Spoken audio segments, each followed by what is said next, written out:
Ja, vielen Dank für die Einführung.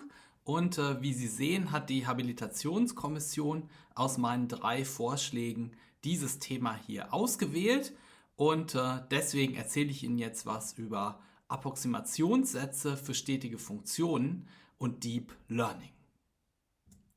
Und ich fange an mit einer kleinen Einführung. Es geht also hierbei um Machine Learning. Und Machine Learning ist in der Tat in unserem Alltag präsent. Hier rechts ist ein Artikel aus dem Guardian zu sehen. Da geht es darum, dass Kommunen Entscheidungen, wer irgendwelche Leistungen erhält, mit Hilfe von Machine Learning-Algorithmen treffen. Hier ist ein weiterer Artikel aus der Zeit. Da geht es darum, dass Hautkrebserkennung mit Hilfe von KI, also auch mit Hilfe von Machine Learning, gemacht werden kann. Unter den verschiedenen Machine Learning Algorithmen, Methoden ist Deep Learning aktuell besonders erfolgreich und dabei geht es um sogenanntes Supervised Learning. Das heißt, man hat so eine Datenmenge gegeben, die besteht aus Features und Labeln. In dem Bild hier rechts ist das Feature einfach ein Punkt im R2 und das Label ist hier symbolisiert durch diese Farbe, grau oder orange.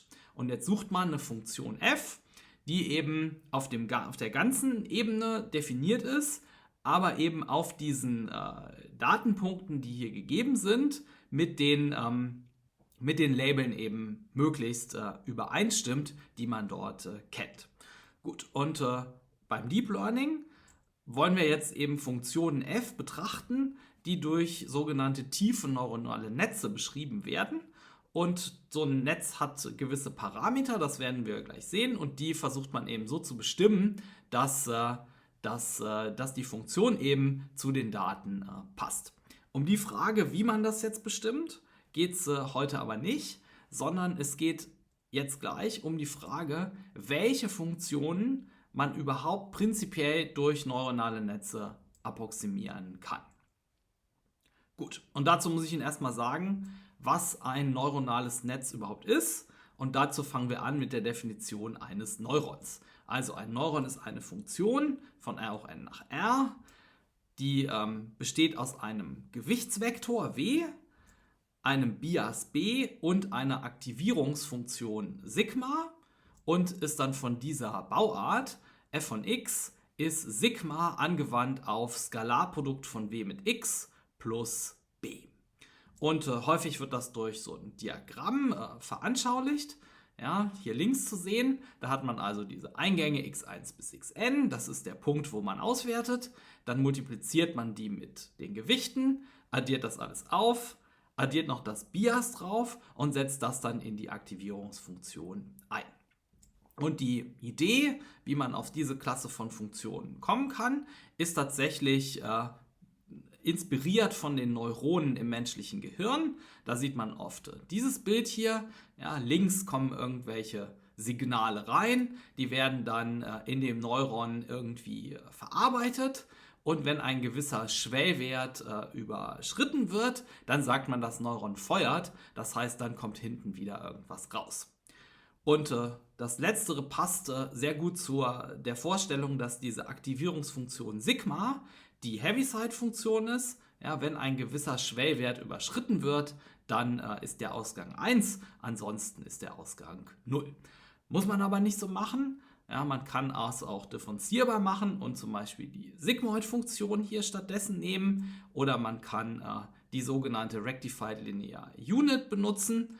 Oder man kann auch negative Ausgänge erlauben und zum Beispiel den Tangens Hyperbolicus stattdessen nehmen. Gut, jetzt gucken wir uns mal das Beispiel der Heaviside-Funktion als Aktivierung an. Und dann kann man sich ja fragen, was für Funktionen kann man denn durch so ein Neuron dann darstellen. Und als Beispiel sieht man relativ schnell, dass zum Beispiel die logischen Grundoperationen alle durch jeweils ein Neuron dargestellt werden können. Hier zum Beispiel die Oder-Funktion, ja, brauchen Sie diese Gewichte und können dann einfach durch Einsetzen jetzt prüfen, wenn Sie da 0, 0, 0, 1, 1, 0, 1, 1 entsprechender Wahrheitstafel einsetzen, dann kommt eben genau das Richtige hinten für x1 oder x2 raus. Gut, Hier kommt dasselbe entsprechend für die Und-Funktion und hier das nochmal entsprechend für Nicht. Brauchen Sie eben andere Gewichte und anderes Bias, aber das kann man alles relativ schnell so durch Ausprobieren einfach rauskriegen. Gut, wenn Sie das jetzt probieren, für die Entweder-Oder-Funktion zu machen, dann werden Sie sehen, dass Ihnen das nicht so einfach gelingt und dann kann man sich auch relativ einfach überlegen, dass das überhaupt nicht geht mit einem einzelnen Neuron. Aber Sie können ja die Entweder-Oder-Funktion natürlich durch die Grundfunktion darstellen. Ja? Und das heißt also, wenn man jetzt erlaubt, dass die Grundfunktionen irgendwie in irgendeinem Sinne verbunden werden dürfen, dann sollte das ja wieder gehen mit mehreren Neuronen. Und in der Tat geht das. Das hier ist jetzt nicht ganz die Formel, die hinten steht. Dafür würden Sie ja jetzt dann also ein Neuron für oder, eins für das und in der Klammer, also schon mal 2, eins für nicht 3 und dann das und in der Mitte, also 4 brauchen. Hier links sind aber nur 3. Das heißt, das ist nochmal so ein bisschen besser. Und das liegt daran, dass das unten so das Nicht und, dass das so nannt auf einen Schlag ist. Und dann reichen eben hier sogar 3. Aber man kriegt dann mit 3, wenn man eben also so Parallelschaltung und Verkettung erlaubt, kriegt man dann auch das Entweder-Oder hin. Und das Vorbild dafür, dass man so Neuronen so verbindet, ist eben auch wieder das menschliche Gehirn, bei dem sich eben Nervenzellen durch Synapsen zu einem neuronalen Netz verbinden. Okay, jetzt sind wir in der Lage zu definieren, was ein flaches neuronales Netz ist.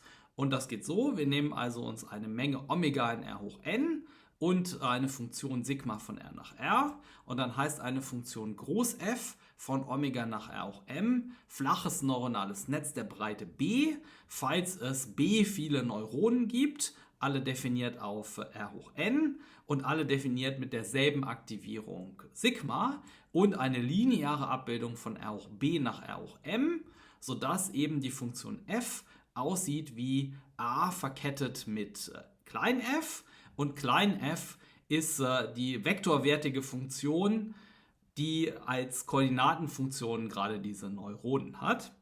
Und am besten kann man sich das auch wieder mit so einem Bild hier vorstellen. Ja, man hat also die sogenannte Eingangsschicht. Das ist einfach, wo das X herkommt. Und dann gehen alle diese Eingänge in jedes dieser Neuronen F1 bis Fb rein. Da kriegt man dann einen Vektor in R hoch b raus und den multipliziert man mit der Matrix A. Das passiert in der sogenannten versteckten Schicht und dann bekommt man eben die Ergebnisse. Und das nennt man dann hier in dem Bild Ausgangsschicht. Okay, und wenn wir jetzt alle Funktionen von diesem Typ zusammenfassen, dann bezeichnen wir das mit S Sigma B von Omega R hoch m und nennen das eben die Menge der flachen neuronalen Netze der Breite B. Und wenn wir die jetzt alle vereinigen über B, ja, also beliebige Breiten zulassen, dann ist das der Raum der flachen neuronalen Netze. Und die Frage, die wir jetzt als erstes stellen wollen, ist, können alle stetigen Funktionen durch flache Netze approximiert werden? Ja, und die Antwort darauf gibt der sogenannte Approximationssatz von Cybenko. Und um den zu formulieren, benötigen wir noch einen Begriff. Wir definieren also für Omega in R hoch n kompakt und eine messbare Funktion Sigma von R nach R. Nennen wir diese Funktion Sigma diskriminatorisch für Omega, falls für jedes reguläre Borel-Maß μ auf Omega gilt die folgende Implikation: Wenn jedes Neuron mit Sigma als Aktivierungsfunktion und dann beliebigen W und B integriert über Omega bezüglich μ 0 ergibt, dann impliziert das bereits, dass das Maß μ gleich 0 ist. Okay, und damit können wir jetzt formulieren diesen Satz von Cybenko. Wenn also Sigma stetig ist und für eine kompakte Menge Omega in R hoch n diskriminatorisch, dann liegen die flachen neuronalen Netze mit Aktivierung Sigma in den stetigen Funktionen auf Omega dicht. Gut. Und der Beweis ist relativ kurz. Als ersten Schritt überlegen wir uns, dass es ausreicht, m gleich 1 zu betrachten. Das ist nämlich so, wenn wir den Satz für m gleich 1 bewiesen haben, dann können wir ja jede Koordinatenfunktion also wenn m jetzt beliebig ist, einzeln approximieren und dann legen wir die Netze einfach übereinander, zum Beispiel hier in so einem Bild für m gleich 2. Und die Pfeile, die jetzt hier nicht eingezeichnet sind, da machen wir einfach in die Matrix A überall Nullen hin und dann können wir eben auch in beliebiger Ausgangsdimension approximieren. Gut, also jetzt nur der Fall m gleich 1 und das machen wir per Widerspruch. Angenommen also, diese flachen Netze sind nicht dicht, dann können wir die abschließen und kriegen einen echten abgeschlossenen Teilraum. Nach dem Satz von Hahn-Banach existiert also dann ein Funktional phi, was nicht das Nullfunktional ist, was aber diesen Raum S Sigma komplett auf 0 schickt. Dann wenden wir den Riedschen Darstellungssatz an. Der sagt uns, dieses Funktional entsteht durch Integration gegen irgendeinem regulären Borel-Maß. Und jetzt betrachten wir den Spezialfall für so ein f. Ja, nämlich gerade setzen wir da ein Neuron ein, dann ist ja Phi von f 0, weil wir sind ja in diesem S von Sigma und darauf verschwindet ja das Phi. Andererseits ist aber das auch gleich diesem Integral hier und das hätten wir jetzt für alle w und alle b machen können. Und das heißt, wir kriegen genau dann diese Voraussetzung oben in der Definition. Und weil wir Sigma diskriminatorisch vorausgesetzt haben, heißt das μ ist 0. Und das würde aber heißen, Phi ist das Nullfunktional. Und das ist natürlich ein Widerspruch. Gut, das Theorem ist ja schon ganz nett. Aber als nächstes müssen wir natürlich fragen, was für Funktionen sind denn diskriminatorisch? Und eine Antwort darauf liefert das Lemma von Cybenko. Und das geht so: Wenn wir eine beschränkte messbare Funktion von R nach R haben, sodass die verschiedene Grenzwerte in minus unendlich und plus unendlich hat, dann ist sie automatisch diskriminatorisch und zwar für jedes Kompaktum. Der Beweis ist ein bisschen länger und hat 3 Teile und wir fangen an in dem ersten Teil mit der folgenden Behauptung. Ja, wir behaupten, wenn Sigma diskriminatorisch ist und nicht konstant, dann ist Sigma plus L auch diskriminatorisch. Okay, und um zu zeigen, dass Sigma plus L diskriminatorisch ist, rechnen wir die Definition nach und die geht so: Stern impliziert μ gleich 0, wobei Stern diese Voraussetzung bei diskriminatorisch ist, wo wir jetzt aber eben Sigma plus L einsetzen müssen und dann sieht die eben so aus, wie es hier jetzt steht. Gut, die setzen wir jetzt voraus und dann spezialisieren wir erstmal w gleich 0, dann kriegen wir das hier. Und jetzt integrieren wir hier nur noch eine Konstante über ein Kompaktum. Das heißt, einfach das Maß von dem Kompaktum mal der Konstanten muss 0 sein. Und weil das Sigma als nicht konstant vorausgesetzt ist, können wir irgendein b uns hier jetzt auswählen, sodass die Konstante ungleich 0 ist. Und dann kriegen wir also Omega muss Maß 0 haben.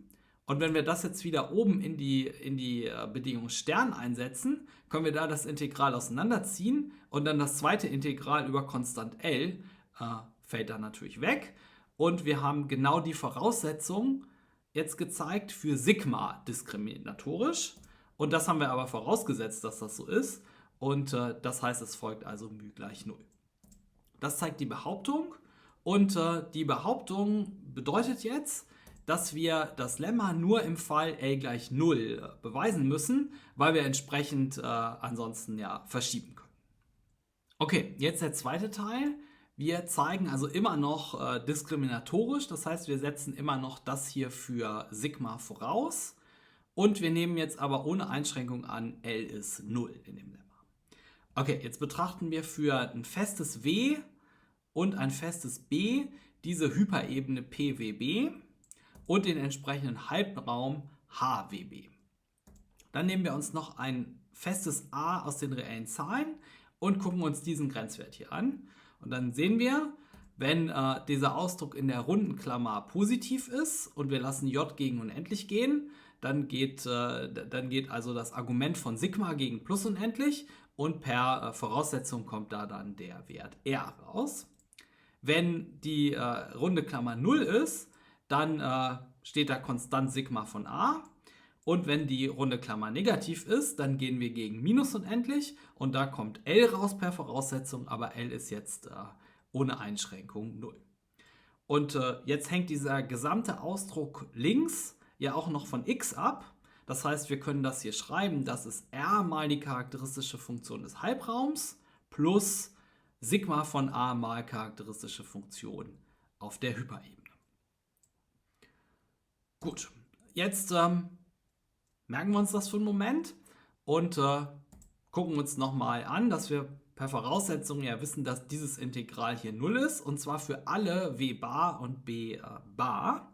Und das heißt, wir können da mal Folgendes einsetzen, nämlich w bar gleich j mal b und b bar gleich j mal b plus a, wobei w und b jetzt diese festen w und b's von oben sind und a auch das feste a von oben ist und j aus den natürlichen Zahlen beliebig. Dann sieht das hier so aus. Und hier haben wir jetzt ja gerade für den Integrand ausgerechnet, was der Grenzwert dort ist, wenn wir j gegen unendlich gehen lassen. Und nach dem Satz von Lebesgue können wir das Integral ausrechnen, indem wir die punktweise Grenzfunktion integrieren. Und die steht ja gerade oben. Das heißt, wir müssen diese Funktion hier integrieren. Und dann kommt also dieser Ausdruck hier aus. R mal dem Maß von der Halbebene geschnitten mit Omega plus Sigma von a mal dem Maß der Hyperebene geschnitten mit Omega. Okay, und weil diese Ausdrücke links alle 0 waren, ist der Grenzwert natürlich auch 0. Und der erste Term hier drin hängt von dem a nicht ab. Und das ist hier 0 für alle a.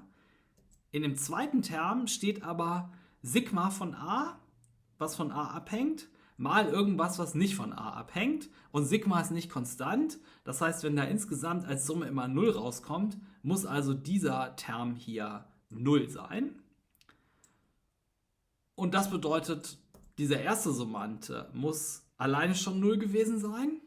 Und weil wir hier jetzt r ungleich 0 vorausgesetzt haben, heißt das, für alle w und für alle b ist das Maß von dem Halbraum geschnitten mit Omega gleich 0. Hier ist nochmal so ein Bild dazu, wo Omega als Beispiel so eine Box ist. Okay, jetzt der letzte Teil. Wir behaupten jetzt also, wenn wir diese Aussage haben, die wir ja in Teil 2 gezeigt haben, für alle Halbebenen gilt, wenn wir sie mit Omega schneiden, dann hat das diese Menge Maß 0, dann muss das Maß bereits das Nullmaß sein. Okay, dazu fixieren wir jetzt uns ein W und dann gucken wir uns an das Bild der Abbildung Skalarprodukt W, blank von der Menge Omega. Das ist dann ja irgendwas Kompaktes und dann wählen wir ein beschränktes Intervall J, was diese Menge komplett enthält.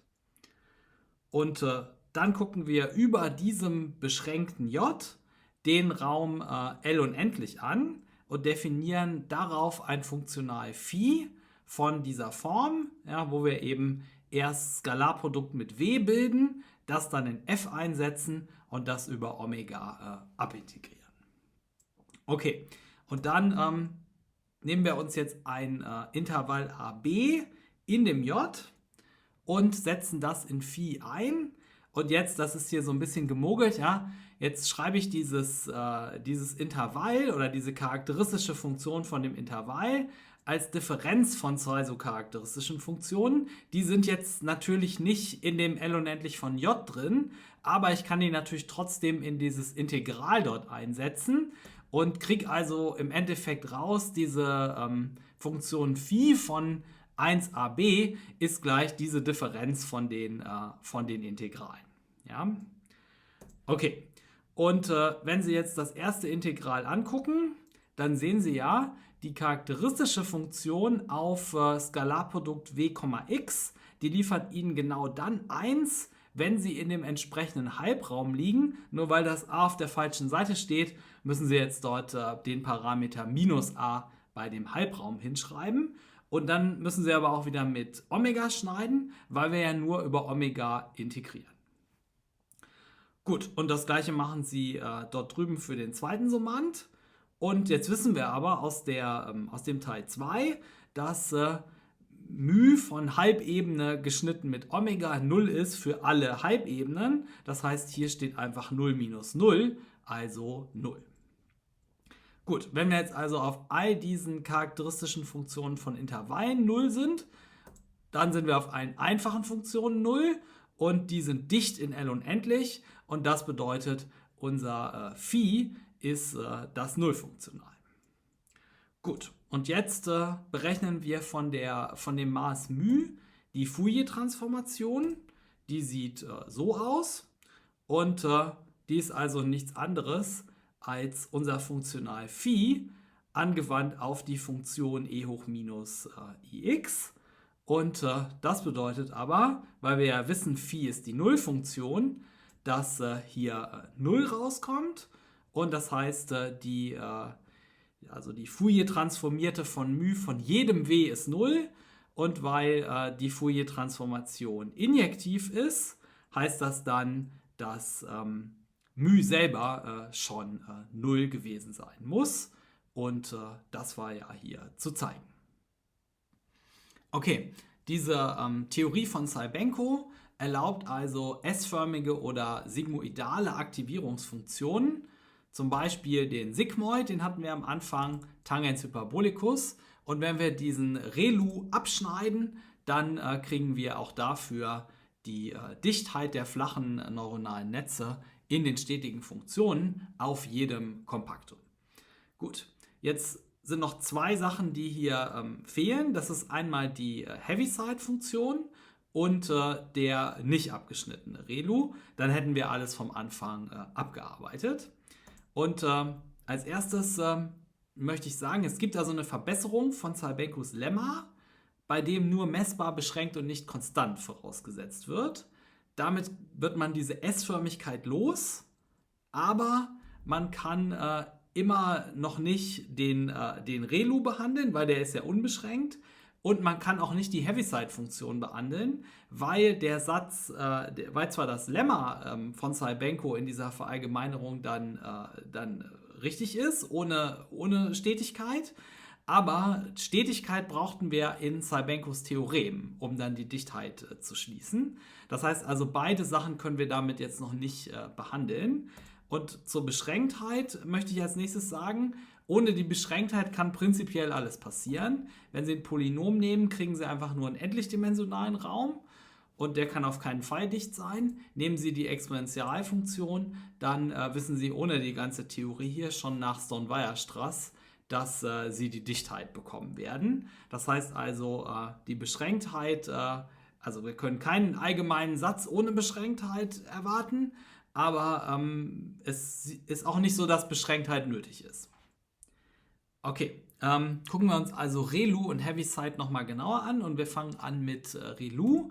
Da kann man sich Folgendes überlegen, wenn wir diese Voraussetzung bei diskriminatorisch für den ReLU hinschreiben, also für alle w und b verschwindet dieses Integral hier, dann folgt daraus mit einer direkten Rechnung, das ist in einem Paper von Gilotto, dass die Voraussetzung auch für den abgeschnittenen ReLU der Fall ist. Und weil wir daher schon wissen, dass aus dem jetzt μ gleich 0 folgt, nach Cybenkos Lemma, weil der abgeschnittene ReLU eben S-förmig ist, können wir schließen, dass auch der nicht abgeschnittene ReLU diskriminatorisch ist, aber nur für Kompakter in einer Dimension. Und das heißt, in einer Dimension kriegen wir die Dichtheit und dann gibt es einen allgemeineren Satz, der sagt, wenn immer wir in einer Dimension Dichtheit haben, haben wir auch Dichtheit in n Dimensionen. Und damit können wir also dann auch den nicht abgeschnittenen ReLU behandeln und kriegen für den die Dichtheit. Okay, jetzt wollen wir noch an Heaviside ran. Und da ist es so, wenn Sie Cybenkos Theorem nochmal anschauen oder den Beweis anschauen, da werden Sie sehen, dass Sie die Stetigkeit nicht irgendwie loswerden können. Also diese Beweismethode wird ohne Stetigkeit nicht klappen. Aber es gibt andere Methoden in der Tat, die zeigen, wenn Sie eine L-unendlich-Log-Funktion in R haben, ja, und wir nehmen an, dass der Abschluss der Unstetigkeitsstellen eine Lebesgue-Nullmenge ist, dann gilt, wir haben die Dichtheit, hier müssen Sie das jetzt so ein bisschen anders schreiben, weil die Netze liegen jetzt ja nicht mehr in den stetigen Funktionen drin, also wir müssen das alles in L unendlich log machen, aber dann gilt diese Approximationsaussage genau dann, wenn das Sigma kein Polynom ist. Ja, also in anderen Worten, für alles, mehr oder weniger für alles, was kein Polynom ist, kriegen wir die Dichtheit. Und damit können Sie dann natürlich als einfachen Spezialfall die Heaviside-Funktion abhandeln.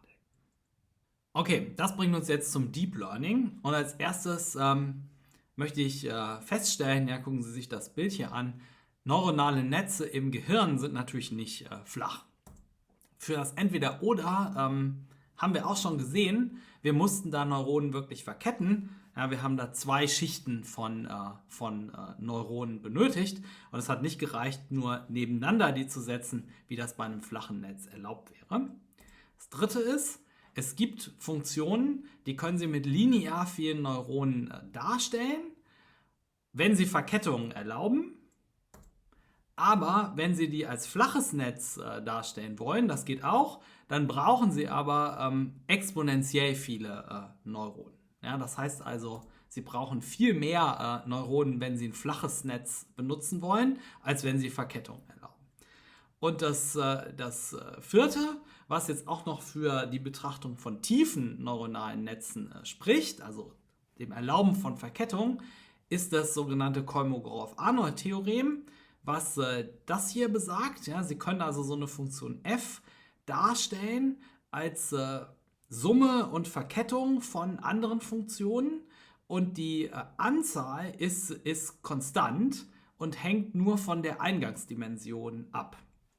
Ja, und das suggeriert so ein bisschen, dass man vielleicht mit beschränkter Breite auskommt, wenn man aber mehrere Schichten erlaubt. Muss hier ein bisschen aufpassen auf die Quantoren, ja. Und das sind natürlich auch keine Neuronen. Auf der einen Seite, auf der anderen Seite ist die Darstellung hier sogar exakt. Ja, also sie machen hier gar keine Approximation. Okay, also was ist ein tiefes neuronales Netz? Und hier fange ich mal mit dem Bild an. Ja, wir haben jetzt also, das sieht also so aus wie bei dem flachen Eingangsschicht. Und jetzt kommen aber einfach mehrere solche versteckte Schichten vor der Ausgangsschicht wieder mit einer linearen Abbildung ganz am Ende. Und die Definition ist schnell hingeschrieben, also Omega in R hoch n, irgendeine Menge, Sigma die Aktivierungsfunktion und dann ist eine Funktion groß F ein tiefes neuronales Netz der Breite b und Tiefe t, falls Sie Neuronen F1 bis Fb haben.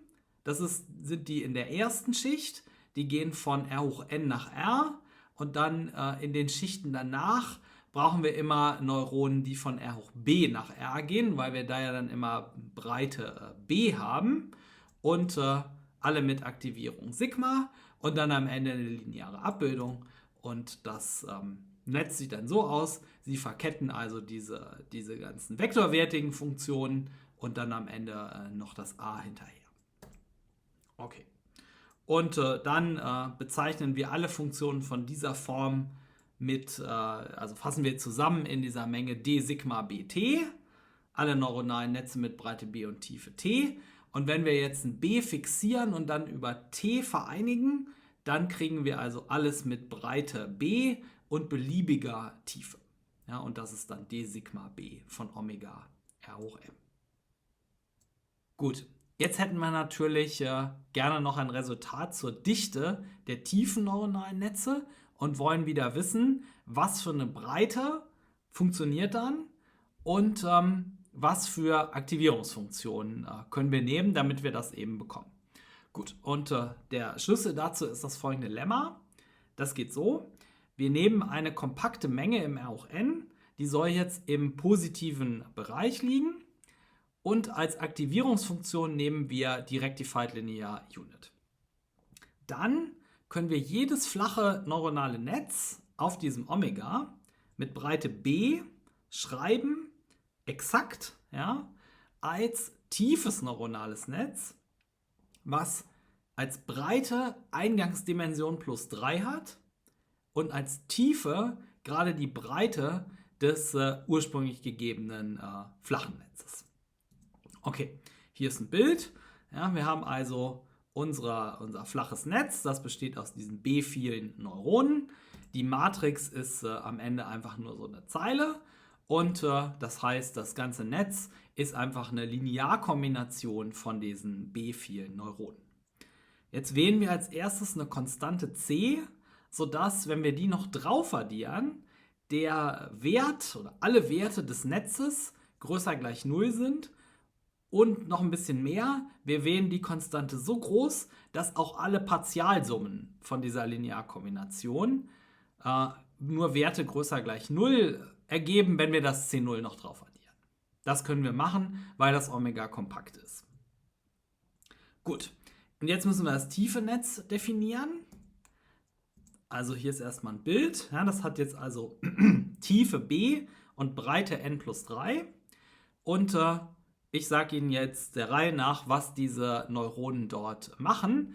Und in der Tat ist das Gros dieser Neuronen, also alle Grünen hier, machen extrem wenig, denn die duplizieren einfach nur die Eingänge vorne aus der Eingangsschicht. Ja, das heißt, wir setzen für diese grünen Neuronen einfach immer für den Gewichtsvektor den J-Einheitsvektor ein. Und als Bias nehmen wir 0 und weil wir nur positive Sachen einsetzen, macht dann der ReLU einfach gar nichts, also gibt einfach den Wert, den eingegebenen Wert wieder aus und diese Neuronen machen also einfach nur Projektion von dem Vektor, der reingegeben wird, auf die J-Komponente. Okay, dann die nächste Zeile dort, diese roten Neuronen, die definieren wir jetzt so, dass die einfach die Ausgänge der Neuronen aus diesem flachen Netz replizieren. Also das soll jetzt das flache Netz einmal so auf die Seite gekippt werden. Ja, und das sehen Sie, dass das hier ohne Probleme geht, weil wir, wenn Sie das erste Neuron angucken, da kriegen wir ja einfach alle Eingänge so rein, also das ist gar kein Problem. Wenn Sie jetzt das zweite rote angucken, können wir eben nicht direkt auf die Eingänge zugreifen, weil die Pfeile in so einem Netz ja nicht so eine Schicht überspringen dürfen. Aber weil wir das oben eben gerade dupliziert haben, die Eingänge, kriegen wir eben aus den Grünen genau auch wieder die ursprünglichen x1 bis xn raus und können einfach die roten Neuronen bis hinten durch genauso definieren wie eben die Neuronen in dem flachen Netz. Gut, aus den roten kommen jetzt also genau diese Werte raus und die müssen jetzt ja summiert werden. Und das erledigen uns die blauen Neuronen. Das erste, das sorgt einfach dafür, dass wir mit dieser Konstante C0 anfangen. Ja. Dann das zweite blaue, ja, da müssen Sie jetzt gucken, dieser Gewichtsvektor hier hat nur 2 Einträge, das bedeutet, alle anderen sind 0 und das sehen Sie auch in den Pfeilen. In das zweite blaue gehen ja nur 2 Pfeile rein, da stehen diese entsprechenden Gewichte, oben mal 1 und ein 1 davor und alles andere ist einfach 0. Und wenn wir es jetzt verketten mit dem, was aus der ersten Schicht rauskommt, dann heißt das, wir nehmen hier das Skalarprodukt eben mit F1 und wenn Sie das einsetzen, dann kriegen Sie da eben raus A1 mal F1 plus C0, das ist aus der zweiten Koordinate das C0 und das ist wieder per Wahl von dem C0 positiv, das heißt, der ReLU macht wieder einfach nichts und wir kriegen genau den Wert selber raus. Gut, jetzt das dritte blaue Neuron. Da ist jetzt entsprechend dieses Gewicht A2 und 1 davor. Hat wieder nur 2 Eingänge, wo nicht 0 davor steht.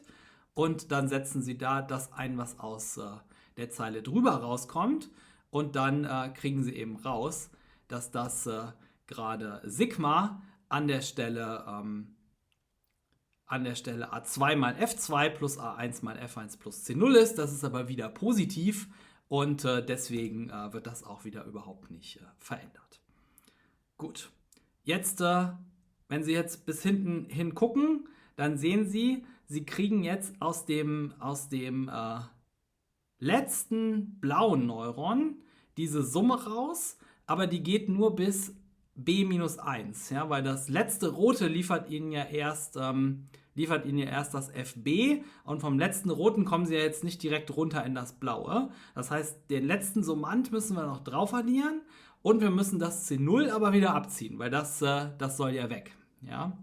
Und das machen wir jetzt, das Abziehen machen wir mit diesem letzten gelben Neuron. Ja, das definieren wir so, dass es einfach konstant C0 ausgibt. Und dann richten wir die Matrix B ebenso ein, dass jetzt noch der letzte Summand AB mal FB drauf addiert wird. Dann das, was aus dem Blauen rauskommt. Und dann wird das C0 am Ende wieder abgezogen.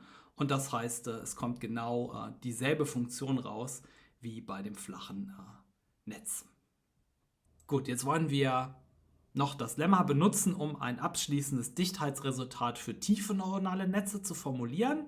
Und das geht so, wir nehmen also ein kompaktes Omega und ReLU als Aktivierungsfunktion. Dann sind die entsprechenden tiefen neuronalen Netze mit Breite, Eingangsdimension plus 3 mal Ausgangsdimension dicht in den stetigen Funktionen. Wie geht der Beweis? Wir verschieben erstmal das Omega in den positiven Bereich. Dann machen wir das Lemma von eben vektorwertig, indem wir einfach diesen grünen Block so lassen, aber für jede Koordinate eine Zeile roter, eine Zeile blauer, eine Zeile gelber Neuronen einfügen. Und dann kriegen wir es eben für R auch M-wertige Funktionen, dieses Lemma, und können also jedes flache neuronale Netz, was R auch M-wertig ist, darstellen durch ein tiefes. Und das ist eben genau hier diese Inklusion. Ja, wenn wir bei dem flachen Breite B haben und R auch M als Wertemenge, dann können wir das schreiben als ein tiefes Netz mit Breite N plus 3M und Tiefe B. Jetzt vereinigen wir hier über das B. Beachten Sie, vorne ist B ja die Breite. Das heißt, wir kriegen genau die flachen neuronalen Netze raus. Und bei dem letzteren Ausdruck ist das B aber die Tiefe. Das heißt, da kriegen wir die tiefen neuronalen Netze raus. Die sind in den stetigen Funktionen enthalten. Die erste Menge ganz vorne ist schon dicht in den stetigen. Also ist in der Mitte auch überall entsprechend Dichtheit. Okay, jetzt zum Abschluss noch ein paar Kommentare. Also erstmal kann man sich ja fragen, wenn Sie das Lemma angucken, ob man das nicht vielleicht mit einer kleineren Breite auch irgendwie hinkriegt. Denn wir waren da ja mit den grünen Neuronen extrem verschwenderisch. Und auf der anderen Seite sieht man aber auch sofort, wenn man jetzt das B zu klein wählt, also zum Beispiel 1, dann kriegt man das mit der Dichtheit natürlich auf keinen Fall hin. Also die Frage irgendwie, was für Bs braucht man denn mindestens, damit das irgendwie klappen kann? Und darauf gibt es eben die folgende Antwort in einem Papier von Hanin und Selke von vor 2 Jahren. Ja, man hat die Dichtheit nicht, wenn man mit der Breite echt kleiner als Eingangsdimension plus 1 runtergeht. Man braucht also mindestens Eingangsdimension plus 1, damit man eine Chance auf Dichtheit hat. Gut, die zweite natürliche Frage wäre nach einer quantitativen Version, denn mit der Dichtheit kriegt man jetzt irgendwie raus, okay, wenn ich mir ein Epsilon vorgebe und ein F, dann gibt es irgendein tiefes Netz mit beliebig großer Tiefe, sodass ich Epsilon nah an meine Funktion rankomme. Aber es wäre natürlich gut irgendwie zu wissen, wie tief muss das denn sein? Ja? Oder wie tief, mit was für Tiefen komme ich aus? Ja? Und dazu gibt es dieses Resultat hier. Ja? Also wenn ich ein Kompaktum habe, dann gibt es eine Konstante, sodass dann für jede Funktion f und jedes Epsilon ich ein tiefes Netz mit Tiefe t finde und der entsprechenden Breite, was Epsilon nah an f dran liegt, und dieses t, mit dem ich das schaffen kann, also es gibt ein t, mit dem ich das schaffen kann, was kleiner ist als dieser Ausdruck hier. Also ich kriege eine obere Schranke für das, was ich als Tiefe notwendig brauche, damit ich Epsilon nah approximieren kann. Und hierbei ist dieses Data sowas wie der inverse Stetigkeitsmodul. Das heißt, das hängt natürlich irgendwie davon ab, wie schnell sich die Funktion irgendwie ändert. Ja, und die letzte Frage ist, was passiert, wenn man andere Aktivierungsfunktionen nimmt, also was anderes als den ReLU. Und da kann man jetzt, wenn Sie nochmal auf das Lemma gucken, natürlich sehen, dass das ganz zentral davon abhing, dass das da der ReLU war. Man das also nicht ähnlich machen kann für eine andere Aktivierungsfunktion. Aber natürlich ist das eine wichtige und natürliche Frage, ob man jetzt da auch diese ganzen anderen Aktivierungsfunktionen vom Anfang verwenden könnte und da auch Dichtheit für tiefe Netze kriegt. Aber nach meinem aktuellen Kenntnisstand ist das bisher nicht bekannt. Gut, und damit möchte ich den Vortrag beenden. Vielen Dank für Ihre Aufmerksamkeit.